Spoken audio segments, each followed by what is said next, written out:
ફરી સામે આવ્યો અસામાજિક શખ્સોનો આતંક।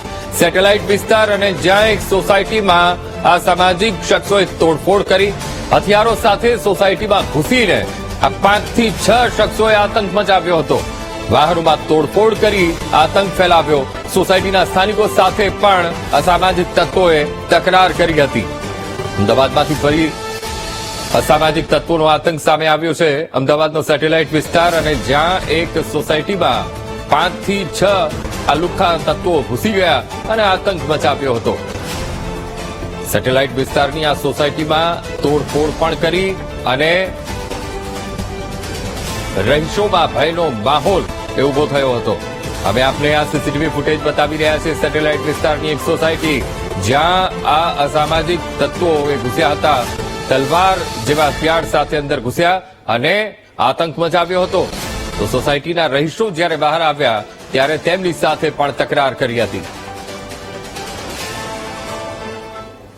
અમદાવાદ વિસ્તારમાં ફરી એક વખત અસામાજિક તત્વોનો આતંક સામે આવ્યો છે। સેટેલાઇટ વિસ્તારમાં આવેલા નેહા પાર્કમાં કેટલાક અસામાજિક તત્વો હથિયારો સાથે ઘૂસી આવ્યા હતા અને ત્યારબાદ તોડફોડ કરવામાં આવી હતી।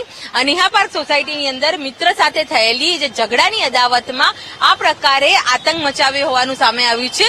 દ્રશ્યોમાં જે વાહનો છે જેમાં તોડફોડ કરવામાં આવી હતી, જેમાં આ એક સ્કૂટી જે છે આ સ્કૂટી પેપ તેમાં પણ તોડફોડ કરી હતી અને જે પ્રકારે હથિયારો સાથે આજે આતંક મચાવવામાં આવ્યો હતો। કોણ વ્યક્તિઓ હતા ખાસ તો તમને લોકોને મારવા માટે આવ્યા હતા? શું ઝઘડો ચાલતો હતો?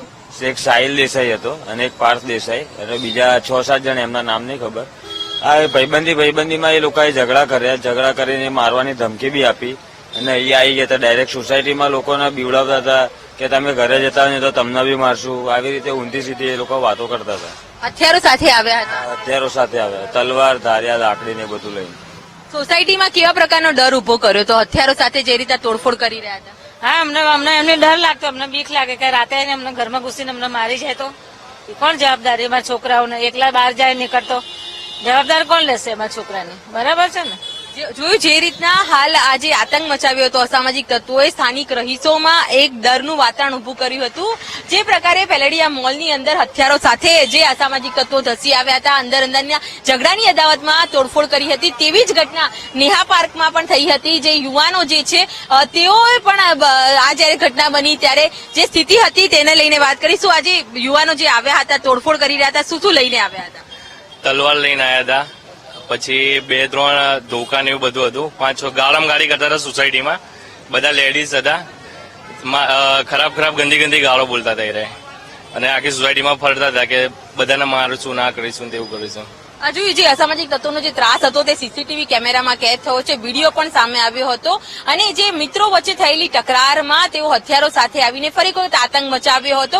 ફરી એક વખત કાયદા અને વ્યવસ્થાને લઈને સવાલ ઉઠી રહ્યા છે, પોલીસની કામગીરીને લઈને સવાલ ઉઠી રહ્યા છે। હાલ તો સ્થાનિક રહીશોમાં ડર છે અને પોલીસ આજે અસામાજિક તત્વો પર કાર્યવાહી કરે તેવી માંગ કરી રહ્યા છે। કેમેરામેન નરેશ સોલંકી સાથે અનિતા પટણી, VTV।